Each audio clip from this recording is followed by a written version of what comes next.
Hello everyone student, अस्सलाम वालेकुम व रहमतुल्लाहि व बरकातुहू। उम्मीद करता हूँ कि आप लोगों ने इससे साबका जितनी असबाक गुजरे हैं, यानी पीछे जो आपको चैप्टर दिए गए हैं, आपने उसको पढ़ लिया होगा। आज जो आप पढ़ने जा रहे हैं ये चैप्टर नंबर आपका 14 है, 14 है, 14 है। इससे पहले तमाम चैप्टर का वीडियो अपलोड हो चुका है, आप जा करके प्ले लिस्ट में देख सकते हैं या फिर डिस्क्रिप्शन में आपको लिंक मिलता रहेगा, वहाँ आप देख सकते हैं। अगर आपने तमाम चैप्टर्स को नहीं पढ़ा तो आइए उम्मीद रखिए कि आपका नंबर उतना अच्छा नहीं आएगा, लेकिन कम से कम आपको तमाम वीडियोस को एक बार देखना होगा। और अफसोस के साथ कहना पड़ता है कि इस साल जो किताब जो दूर पास को ऐड किया गया है, जोड़ा गया है, वो आपके मार्केट में किताब नहीं मिल रही है। इसलिए तमाम पढ़ाने वाले इस बात की कोशिश करते हैं कि हर बच्चे को ये वीडियो मिल जाए ताकि कम से कम वो पढ़ ले। आइए पढ़ेंगे चैप्टर नंबर आपका 14, ठीक है। सबक का नाम नालंदा। नालंदा के बारे में आप जानते हो कि नालंदा के अंदर विश्वविद्यालय कितना मशहूर था, इसके बारे में डिटेल्स जानेंगे। इसका एक्सप्लेन किया जाएगा कि नालंदा में क्या चीजें हैं, किस तरह के वहाँ इंतजाम था, वहाँ कौन कौन लोग जाया करते थे, तमाम चीजें आपको इस चैप्टर में मिल जाएंगे। तो आइए शुरू करते हैं, देखते हैं। बस आपसे छोटी बड़ी गुजारिश है कि आप कम से कम आप मेरे चैनल पर पहली बार आए हो तो चैनल को सब्सक्राइब कर लो और आने वाले स्टूडेंट को जरूर बताओ कि इस चैनल पे हर किस्म की तालीम दी जाती है, चाहे मैट्रिक हो, इंटर हो, बिहार बोर्ड हो, सीबीएसई बोर्ड हो, काफी आपको फायदा होगा। आइए शुरू करते हैं। आज से तकरीबन 1500 साल पहले हिंदुस्तान में आला तालीम के 3 खास मरकज थे, बहुत ही इंपॉर्टेंट। इसमें तमाम चीजों का जो ऑब्जेक्टिव क्वेश्चन है मैं आपको बना करके दे भी दूंगा। चलिए, तक्षशिला, नालंदा, विक्रमशिला, ये 3 को हैं खास मराकज थे पढ़ने के।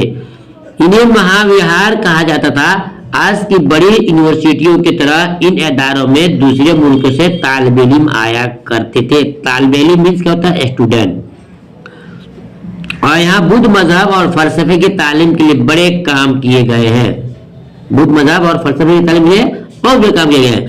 इन तीनों महाविहारों में नालंदा सबसे ज्यादा अरसे तक यानी तकरीबन 800 बरस तक कायम रहा। जो विश्वविद्यालय नालंदा है वो तकरीबन 800 तक अपनी हालत पर कायम था और बहुत सारे स्टूडेंट ने तालीम इल्म ने अगर वह तालीम हासिल की, ठीक है। उसमें तालीम हासिल करने वाले चीन के मशहूर सैयाह हांगसांग की शख्सियत नुमाया, जितने लोग आए हैं उन तमाम में इनकी जो है शख्सियत नुमाया है, यानी कि बहुत जमाने तक इन्होंने तालीम हासिल की है और बहुत कुछ यहाँ से सीखा है। उसके तालिब इल्म का दौर 629 से लेकर 645 ईस्वी तक माना जाता है। किसका? होंगशांग का सॉन्ग जो है उसकी जो तालीम के जो मिकदार है यानी वक्त है, उन्होंने कहा क्या 629 से लेकर के 645 तक जितना बीच में जमाना होता है, यहाँ इतने उन्होंने वहां पर तालीम हासिल की है। देखते हैं कि नालंदा यूनिवर्सिटी 450 के आसपास कायम की। तमाम ऑब्जेक्टिव क्वेश्चन इंशाल्लाह आपको बना करके आपको पीडीएफ की शक्ल में देंगे। सिर्फ आपको एक बार चैप्टर को एक्सप्लेन कर लेना है, सुन लेना है और फिर आपको ऑब्जेक्टिव सब्जेक्टिव जितना क्वेश्चन है आपको पीडीएफ में मिलेगा अगर आपने ख्वाहिश जाहिर किया तो।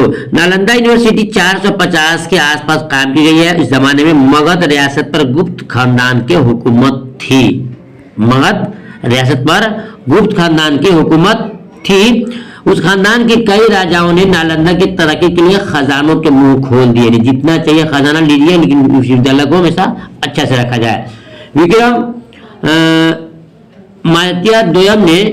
विक्रमादित्य द्वितीय ने कई बिहारों के अलावा लाइब्रेरी भी तामीर कराई थी। इसके अलावा और भी लाइब्रेरी कहते हैं कि क्या है, जहाँ से किताबें मिल सके उसको लाइब्रेरी बोलते हैं, वहाँ लाइब्रेरी भी कायम कराया था।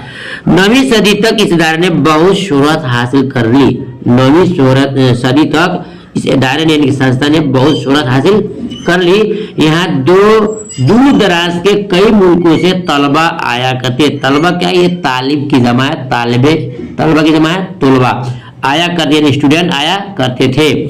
पाल राजाओं ने नालंदा यूनिवर्सिटी की तरक्की में खासी दिलचस्पी ली, यानी वो लोग उनके बारे में जितना इमदाद चाहिए, मदद चाहिए, फंड चाहिए, वो दिया करते थे। मशहूर चीनी सेंग एसिंग ने भी 10 बरस तक यहाँ तालीम हासिल की थी। जो चीन का सैयाह है उन्होंने भी आकर के यहाँ पर 10 बरस तक तालीम हासिल की थी। उस वक़्त तकरीबन 8500 तलबा और 1510 असातिज़ा यानी कि टीचर्स मौजूद थे।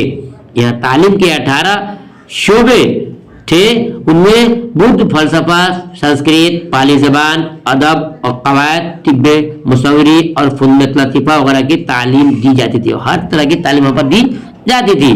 नालंदा यूनिवर्सिटी में तलबा की तालीम और उसके रहने और खाने का मुफ्त भी इंतजाम था। जी स्टूडेंट जो यहाँ पढ़ते थे विश्वविद्यालय के अंदर, उनके पढ़ने रहने का मुफ्त, खाने पीने का इंतजाम मुफ्त था।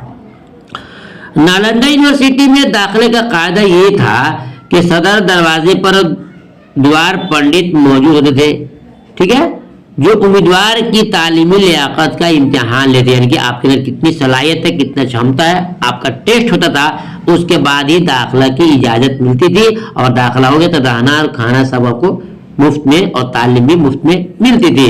अब तक की खुदाई से वाज़ेह हो चुका है कि उस जमाने में यूनिवर्सिटी के हॉस्टल के बाद 2 मंजिला थी।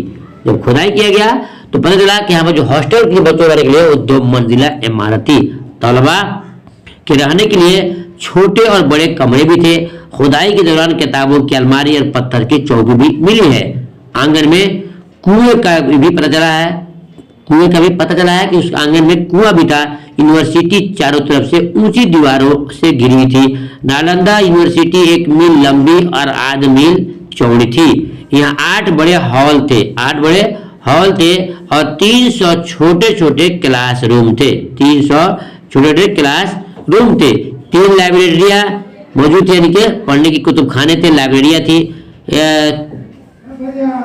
चैतन्य मंदिर के जो खंडर मौजूद वहां पर दिखा जा सकता है। उनकी ऊंचाई 20 मीटर है। वहां एक जो मंदिर है उसकी ऊंचाई 20 मीटर है। उससे यह अंदाजा लगाया जा सकता है कि इमारत कितनी अजीमशान रही होगी। नालंदा यूनिवर्सिटी के मशरिक और मगरिब यानी कि पूरब और पश्चिम में 2 सदर दरवाजे थे, जिन पर बुद्ध, देवी, दारा और दूसरे देवी देवताओं की तस्वीरें वहां पर थी। गैर मुल्की तालिब इल्मों के लिए अलहदा कॉलेज और इकामत गाहों का भी पता चलता है। जो बाहर के लोग थे उनके रहने का और ठहरने का, खाने का अलहदा इंतजाम था। उस्ताद और शागिर्द के दरमियान गहरा रिश्ता था। मताले के लिए मौज़ूआत की इंतखाब में तलबा को पूरी आज़ादी थी कि जहाँ से चाहे वहाँ उठा करके पढ़ सकते हैं। वैसे तालीम का बुनियादी मौजू बुद्ध मजहब का महाबानी फलसफा था। तालीम से फरागत के बाद महायानी फलसफा था। तालीम से फरागत के बाद तालिब इल्म को पूरी आज़ादी, तालिब इल्म को तामर पित्तर पर खुदी हुई सनद मिलती थी, जिसमें यूनिवर्सिटी के मोहर भी था। यानी कि जिस आज हम पढ़ते हैं तो हमारी यूनिवर्सिटी से, कॉलेज से सर्टिफिकेट मिलते हैं, वैसे उनके तामर पीतल पर लिखी हुई क्या सनद दी जाती थी, जिस यूनिवर्सिटी के मोहर भी होती थी। ठीक है, पटना से 90 किलोमीटर के फासले पर जनूब मशरिक में नालंदा के खंडर आज भी अपनी शानदार माजी की दास्तान सुना रहे हैं, यानी कि दिखा रहे हैं कि हम लोग पहले कैसे थे। माजी मीन्स गुजरा हुआ, दास्तान मीन्स कहानी और वाकया। माजी की दास्तान मीन्स पिछली कहानी को सुना रहे हैं। महात्मा बुद्ध ने राजगीर के पहाड़ियों को अपनी इबादत और रियाजत का मरकज बनाया था, यानी खास जगह उनकी थी जहां पर वो बैठ करके इबादत और पूजा किया करते थे। दुनिया भर के सयाह और अक़ीदतमंद आज भी यहाँ पुराने जमाने की सबसे अहम और इदारे के आसार देखने के लिए आते हैं। एक ऐसा किस तरह दिलकश नजारा है। अब देखेंगे यहाँ पर आपको अल्फाज मानी, मुमताज, नुमाया, इम्तियाज रखने वाला। ठीक है, सयाह मुख्तलिफ मकामात या इलाकों या मुल्कों का सफर करने वाले को हम सयाह बोलते हैं। जो दूर दूर से आते हैं उनको हम सयाह बोलते हैं टूर के लिए। तबीब, तिब मेडिकल साइंस, तिब है, और तबीब मीन्स डॉक्टर होता है, तिब माने मेडिकल साइंस। अजीम शान, बड़ी शान वाला, शानदार। ठीक है, अकामतगाह रहने की जगह जिसको हम हॉस्टल बोलते हैं। ठीक है, उसके बाद से देखते हैं फारिग, तालीम मुकम्मल करने के बाद फुर्सत पाना, उसको हम बोलते हैं फारिग हो जाना। ठीक है, काम पूरा हो जाना। इदारा में होता है तालीमी मरकज, संस्था। आसार में होता है निशानियाँ और इंतखाब करना, चुनना। और तालिब इल्म इलेक्शन को बोलते हैं इंग्लिश में, और हिंदी बोलते हैं चुनाव, उसी का उर्दू बोलते हैं इंतखाब। क्या बोलेंगे? इंतखाब माने चुनाव, चुनना। इल्म हासिल करने वाला तालिब इल्म ने। और तामर पितर, तांबे के तख्ते पर दी जाने वाली शरत को हम तामर पितर पत्थर कहते हैं। तामर पत्थर कहते हैं। उसके बाद क्या है, रियाजत इबादत में मसरूफ होना, अकीदतमंद अकीदत रखने वाला, एहतराम और मोहब्बत करने वाला, मुस्तवरी पेंटिंग तस्वीर बनाने का फन, कवायद ग्रामर, फुनून लतीफ़ा फाइन आर्ट, ठीक है, सनद दरवाज़ा खास दरवाज़ा, ये आपके अल्फाज माने हुए। अब देखिए आपको दिखाते हैं सवाल जवाब। पुराने ज़माने के 3 बड़ी यूनिवर्सिटियों के नाम बताइए, तक्षशिला, नालंदा, विक्रमशिला, ठीक है। किन राजाओं ने नालंदा की तरक्की में खास दिया दिया? जो वहाँ के राजा थे उन लगाओं ने वहाँ की तरक्की में खास तौर से मदद किया, ठीक है। और वहाँ पर उसके काम करने के लिए बड़े बड़े भगत के जो राजा थे वो आए और उसके बाद उनकी दिलचस्पी पाल राजाओं ने नालंदा यूनिवर्सिटी की तरक्की में खासी दिलचस्पी ली, ये आपको, ठीक है। देखते हैं 2 नंबर के 3 में है कि नालंदा में तालीम हासिल करने वाले मशहूर चीनी सयाहों के नाम लिखिए। वो तो मशहूर चीनी सयाह जो है आपको नाम आपको इंशाल्लाह पीडीएफ में दे ही जाएगा कि स्यांग होंग है, स्यांग ह्यूंग है, और उसके बाद से और भी उसमें कुछ हैं जो यूनिवर्सिटी के अंदर तालीम हासिल किया है, जो बहुत ही काबिल आदमी उन्होंने लिखे हैं और उन्होंने दुनिया के अंदर नाम पैदा किया है, ठीक है। तो इंशाल्लाह आपको पीडीएफ में आपको दे देंगे कि आपको ताकि याद करने में कोई दिक्कत और परेशानी नहीं हो। एक स्याह सिंह है और स्याह होंग है, ये दोनों है बहुत मशहूर पढ़ने वाले थे। नालंदा में कितने तालिबे पढ़ते थे? नालंदा में पढ़ने वाले तलबा थे 8,500 और असातिज़ा की तादाद कितनी थी? तो 1,510 उनके असातिज़ा यानी कि टीचर्स मौजूद थे। देखते हैं, ये हो गया क्वेश्चन 5 में।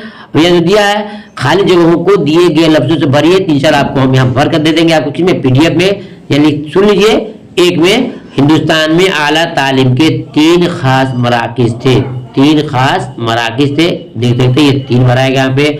2 में है नालंदा यूनिवर्सिटी के आसपास काम की गई, ये हो गया आपका, ये हो जाएगा 450 के आसपास। और 3 में है महात्मा बुद्ध ने पहाड़ की चुनत में राजगीर को, यहाँ क्या भरेगा? राजगीर भरेंगे, क्या? राजगीर को। और 14 में खुदाई के दौरान किताबों की अलमारी, ये भराएगा, और चौकी, यहाँ आपको 2 जगह भराएगा, ठीक है। लास्ट में है यहाँ तालीम के 18 क्या है? 18 शोबे थे, यहाँ 18 यहाँ पर दिया कोने पे, यहाँ पर तो 18 पर क्या भी यह तमाम चीज आपको पढ़ना होगा। यहाँ तो आपको मुतजाद बनाना है, यानी कि अपोजिट, मशहूर तथा हो गया गैर मशहूर, मशरिक मगरिब, माजी मुस्तकबिल, और पुराना माजी का हाल हो जाएगा उल्टा, पुराना तो नया, ऊंची तो नीची, ठीक है। अब यहाँ जो दिखा है हम अल्फाज माना आला, तो क्या होगा? आला, ऊंचा, शोहरत, मशहूर, लियाकत, काबिलियत, मुल्क, देश, इबादत, रियाजत, ये तमाम चीजें हो गए जो आपको जानना पड़ना जरूरी है।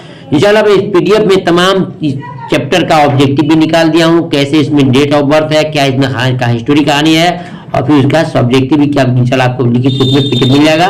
फिर मिलता हूँ नेक्स्ट चैप्टर में, तब तक अल्लाह हाफिज।